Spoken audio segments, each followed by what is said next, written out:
बिस्मिल्लाहिर्रहमानिर्रहीम। अस्सलाम वालेकुम स्टूडेंट्स, क्या हाल हैं जी। अल्लाह से दुआ करता हूँ कि आप सभी खैरियत से होंगे। स्टूडेंट्स, आज हम count down book 6 unit number 10 start करने लगे हैं। तो आज हम इस लेक्चर में इसकी कुछ डेफिनेशन डिस्कस करेंगे। नेक्स्ट लेक्चर में हम इसकी एक्सरसाइज करेंगे। तो स्टूडेंट्स, अगर वीडियो अच्छी लगे तो उसे लाइक और शेयर ज़रूर किया करें। तो स्टूडेंट्स, अगर आपने मेरा चैनल सब्सक्राइब नहीं किया तो मेरे चैनल को सब्सक्राइब करें और साथ में बेल आइकन को प्रेस करें ताकि मेरी हर आने वाली वीडियो आप तक पहुंच सके। स्टूडेंट्स, हमारा टॉपिक है जी basic concept of a geometry. हमने ज्योमेट्री के कंसेप्ट डिस्कस करने हैं। बहुत सी चीज़ें आज आपको सीखने को मिलेंगी जी। तो सबसे पहले तो मैथ फ्लैश में आते हैं। मैथ फ्लैश में वो कहता है कि global is a shaped like a sphere. जो ग्लोबल है वो हमारे पास एक स्फीयर शेप की तरह होता है, ठीक है। What is the shape of a rugby ball. Rugby balls वो भी एक सफ़ेयर होता है लेकिन ओवल टाइप का होता है, ठीक है जी। इसके बाद what word describe two lines that never meet. जो कभी भी लाइनें मिलती नहीं हैं उनको क्या कहते हैं? Parallel lines. Which of these has no corner. ऐसी इनमें से कौन सी शक्ल है जिसका कॉर्नर नहीं होता? तो वो सर्कल ही होता है। ये सर्कल, स्क्वायर के भी कॉर्नर होते हैं और ट्रायंगल के भी कॉर्नर होते हैं। इसके बाद वो कहता है कि a ruler is use to dash length measured length. जो रूलर होता है उसको लेंथ की मेयरमेंट करने के लिए इस्तेमाल किया जाता है। When two lines intersect. जब दो लाइनें इंटरसेक्ट करती हैं तो एन एंगल इज़ फॉर्म्ड। एक एंगल बनता है बिटवीन देम, उनके दरमियान में। An angle मेयर्ड 180। एक ऐसा एंगल जिसकी मेयरमेंट 180 होती है उसको क्या कहते हैं? Straight angle. ओके जी। ये तो हमारे पास कुछ मैथ फ्लैश था। अब हम डेफिनेशन की तरफ आते हैं। सबसे पहले shape. Here are some numbers and shape that exist in the nature. कुछ चीज़ें हम अपनी लाइफ में देखते हैं कि शेप्स होती हैं, लाइंस होते हैं, नंबर्स होती हैं, ठीक है। The most common shape we see in our surrounding. हम अपने इर्द गिर्द बहुत सी चीज़ों की शेप देखते हैं, ठीक है, लेकिन हम उनको आइडेंटिफाई नहीं कर सकते। सबसे पहले स्फीयर देखते हैं। स्फीयर अगर आप देखें तो जो फुटबॉल होता है वो भी एक स्फीयर होता है। तो आपको आसानी से समझ आ गई हो कि स्फीयर अंदर से क्या होता है? खाली होता है, यानी कि उसके अंदर कोई भी चीज़ नहीं होती, हवा मौजूद होती है, ठीक है। और वो एक सर्कल होता है, ठीक है। अ sphere is a naturally favourite shape. एक बहुत अच्छी शेप है द सन। एक सन जो है वो भी एक स्फीयर है। Planets and soap bubbles. जो प्लैनेट्स जितने भी हैं वो भी एक स्फीयर शेप के ही हैं। बबल्स ऑफ सोप जो होती है वो भी एक, यानी कि जब आप किसी चीज़ पे साबुन लगाते हैं तो वहाँ पे एक बबल सी बन जाती है, तो वो भी एक स्फीयर होता है। तो ये सारी क्या होती हैं? स्फेरिकल शेप होती हैं। इसके बाद सर्कल। अगर आप स्फीयर को कट करें तो आपके पास एक सर्कल जो है वो हासिल होता है। If a sphere is a naturally favourite shape can a circle be far behind. जो सर्कल होता है उसके पीछे होता है या उसके अंदर होता है। Cross section of a several fruit such as a cucumber and banana. जब आप बनाना को कट करते हैं तो आपके पास एक सर्कल बनता है। तो सर्कल में एक सरकमफ्रेंस होता है, एक रेडियस होता है, एक डायामीटर होता है। तो ये चीज़ें हम इंशाल्लाह नेक्स्ट लेक्चर में ज़रूर डिस्कस करेंगे। The complete rainbow. जो आपके पास रेनबो नज़र आती है वो भी एक सर्कल की आर्क होती है, लेकिन अगर वो कंप्लीट रेनबो की बात करें तो वो क्या होती है? हमारे पास एक सर्कल होता है, ठीक है जी। इसके बाद हमारे पास आ जाता है जी ellipse. One may not be able to see an ellipse immediately but the path that the earth take around the sun। ऐसा रास्ता जिस पे अर्थ जो है वो मूव करती है सन के गिर्द, उसको भी हम क्या कहते हैं जी? एलिप्स। ये सामने आपको मिरर नज़र आ रहा है। होता तो ये सर्कुलर है लेकिन ये थोड़ा सा बेजवी होता है, इसको एलिप्स कहते हैं। ओके जी। नेक्स्ट हमारे पास है जी कंसेंट्रिक सर्कल। कंसेंट्रिक सर्कल आपको आसानी से समझ आएगा कि जब आप एक तालाब में पानी बिल्कुल स्टिल है, खड़ा है, तो उसमें आप कोई चीज़ डालें तो उससे आपको सर्कल बनते नज़र आएंगे, ठीक है, तो उनको हम कहते हैं कंसेंट्रिक सर्कल। इसके अलावा जो ट्रीज़ के अंदर हर साल एक सर्कल बनता है, रिंग बनता है, उसको भी क्या कहते हैं, कंसेंट्रिक सर्कल। ओके जी, तो एक बार इसको आप स्टडी कर लें। A stone drop in a still water, अगर आप एक स्टिल वाटर में स्टोन डालते हैं, produce concentric circle, concentric circle जो है वो प्रोड्यूस होते हैं। The annual rings in tree trunk are often concentric circle. जब आप एक ट्री को काटते हैं तो उसके अंदर रिंग बने होते हैं इस तरह के, ये देखें आपको नज़र आ रहे हैं, तो इनको भी हम क्या कहते हैं, कंसेंट्रिक सर्कल कहते हैं। इसके बाद हमारे पास ओवल आता है। Longitudinal section of some fruit such as kiwis and some varieties of papayas और ओवल्स। पपाया शेप होती है, या आप इसको एग शेप भी कह सकते हैं, तो ये क्या होती है, ओवल होती है, ठीक है जी। इसके बाद हमारे पास आ जाता है hexagon. The cell of a bee hive are a hexagonal. जो आपने देखा होगा कि जो शहद की मक्खियाँ अपने घर सा बनाती हैं, उसमें जो भी एक पार्ट होता है उसके 6 साइड्स होती हैं और इक्वल साइड्स होती हैं, उनको हम कहते हैं हेक्सागोन, ठीक है जी। जिसमें 6 साइड होती हैं उसको क्या कहते हैं, हेक्सागोन, ठीक है। इसके बाद हमारे पास ट्रायंगल आती है। ट्रायंगल में हम क्या करते हैं, the nose of a person looked at a from a side is often triangle. जब आप किसी इंसान के नाक को साइड से देखते हैं तो वो भी एक ट्रायंगल होती है। इसके अलावा a hexagon has a 6 equal triangle. जो हेक्सागोन होती है, ये हेक्सागोन है, इसकी 6 साइडें हैं, यानी कि इसके अंदर 6 साइडें हैं, तो ये अगर हम इनको मिलाएं इसके कार्नर को तो हमारे पास 6 ट्रायंगल बन जाती हैं। ये पूरी शेप जो है, ये वाली शेप जो हमारे पास है, ये वाली, इसको हम कहते हैं ट्रायंगल। ओके जी। इसके बाद हमारे पास आ जाता है जी straight line. A ray of a light travel in a straight line. एक सीधी लाइन, उसको हम क्या कहते हैं, straight line. Alloy sunshine, sunshine जो है वो भी एक स्ट्रेट लाइन है। यहाँ पे देखें एक एक्सपेरिमेंट किया गया है कि लाइट कैसे स्ट्रेट लाइन होती है। जब आप ये देखें किसी क्लिप बोर्ड में होल करें, तो एक होल से आप जैसे ही लाइट ऑन करेंगे तो वो तीनों होल्स अगर एक ही लाइन पे आ रहे हैं तो उनमें से गुजरेगी, ठीक है। तो इस तरह हम कह सकते हैं कि ये लाइट जो होती है मूव कैसे करती है, स्ट्रेट लाइन में। इसके बाद पैरेलल लाइंस। पैरेलल लाइंस वो होती हैं जो कि कभी भी एक दूसरे से मीट नहीं करती, यानी कि एक दूसरे को इंटरसेक्ट नहीं करती। जैसा कि आप ये कह सकते हैं कि बैंक ऑफ अ रिवर, यानी कि जो रिवर की दोनों साइड्स होती हैं वो कभी भी एक दूसरे से मीट नहीं करती, तो उनको कहते हैं पैरेलल लाइंस, ठीक है जी। इसके अलावा हमारे पास नेक्स्ट डेफिनेशन है जी पॉइंट, लाइन एंड प्लेन। इसके बारे में डिस्कस करते हैं जी। Geometry is the branch of a mathematics concerned with the properties of a point, straight and curved line, ठीक है जी। ये ज्योमेट्री की डेफिनेशन है। And the surface of a solid one comes across in a everyday life. हमारे पास बहुत सी चीज़ें हैं जो कि हम डेली लाइफ में यूज़ करते हैं और वो भी क्या होती हैं, एग्जाम्पल ऑफ अ ज्योमेट्री होती हैं, ठीक है। इसके बाद हम अपने इर्द गिर्द बहुत सी चीज़ें देखते हैं, ठीक है। तो एक पॉइंट क्या होता है, a line segment is a series of a point that is bounded at both ends. सबसे पहले लाइन सेगमेंट की डेफिनेशन आई है कि जो दोनों साइडों से बाउंडेड होता है, यानी कि उसको हम आगे बढ़ा नहीं सकते, यानी कि यहाँ से ए से बी तक बाउंडेड है, इससे ज़्यादा इसकी लेंथ नहीं है। ओके जी।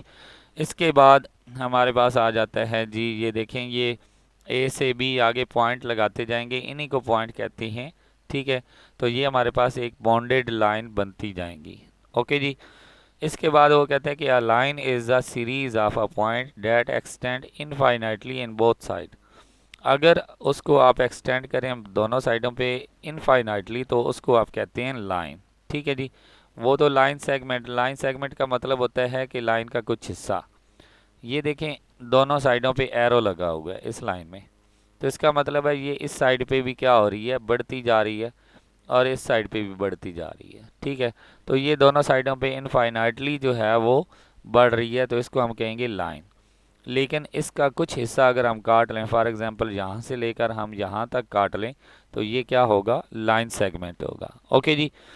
हम जितनी भी दुनिया में यूज़ करते हैं, यानी कि कोई भी लाइन यूज़ करते हैं, वो लाइन सेगमेंट होती है, पूरी लाइन नहीं होती, क्योंकि पूरी लाइन जो है वो इनफाइनाइटली होती है। A surface is flat and goes on the infinitely in all direction. जो सरफेस होता है वो भी क्या होता है, इनफाइनाइटली उसको हम क्या करते हैं, बढ़ा सकते हैं। ठीक है जी।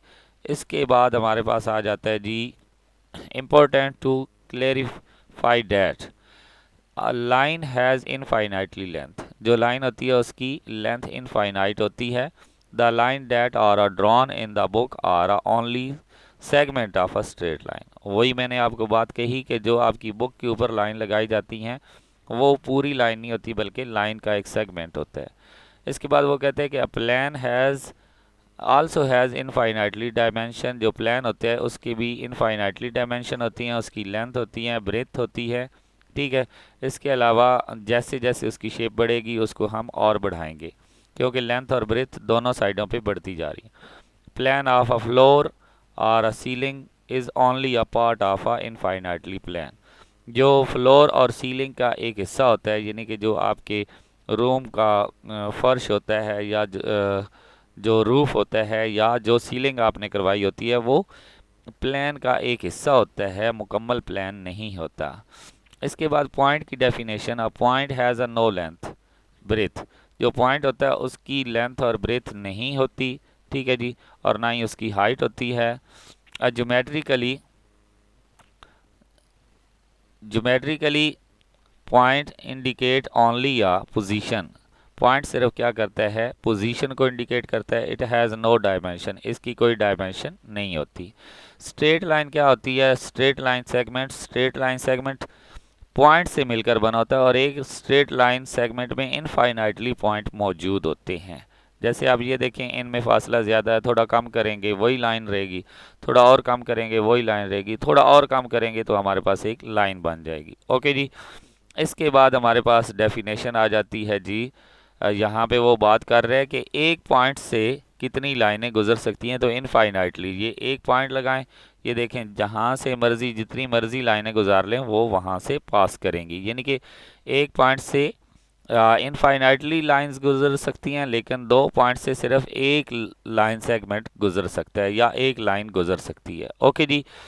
इसके बाद हमारे पास आ जाती है रे। रे क्या है, ये हमारे पास एक इसका स्टार्टिंग पॉइंट होता है और दूसरा इसका जो है इनफाइनाइटली पॉइंट होता है। फॉर एग्जांपल ये ए से स्टार्ट हुई है, तो ये देखें एक एरो क्या बता रहा है कि ये इस साइड पे बढ़ती जा रही है। ठीक है।